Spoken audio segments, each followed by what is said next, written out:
அன்றாடம் நாங்க யூஸ் பண்றது வாகனங்களை உயர்த்துறதுக்கு யூஸ் பண்ற ஜெக் உண்டு விளங்குதா இதுல பாருங்க ஒரே சின்ன ஒரு பிஸ்டன் ஒண்டிக்கும் அத பக்கத்தான் நம்ம பிடிச்சி பிரஸ் பண்றோம் பெரிய பிஸ்டன் வார பக்கம் தான் என்ன செய்யற வாகனத்தை வைக்கும் அப்ப இந்த சின்ன பிஸ்டனை நாங்க எத்தனை தடவை பிரஸ் பண்றோம்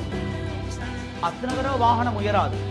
ஒரு சென்டிமீட்டர் வாகனம் உயர்த்துறதுக்கு ஏன்னா 2 தடவை பிரஸ் பண்ண வேண்டி வரும் விளங்குறா இப்ப இந்த அமைப்பை பாருங்க இதை 2 பக்கம் என்ன செய்து கொடுக்கப்பட்ட விசைகள் சமன் எதிர குறுக்குவெட்டு பரப்பளவுகள் சமன் இந்த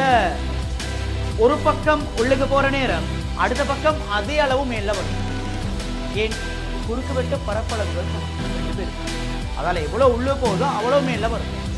ஆனா குறுக்குவெட்டு பரப்பளவு மாத்தினா என்னன்றது நம்ம தொடர்ந்து பார்ப்போம்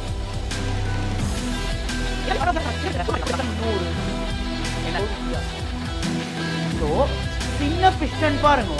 சின்ன பிஸ்டன் கீழ 50 சென்டிமீட்டர் போனா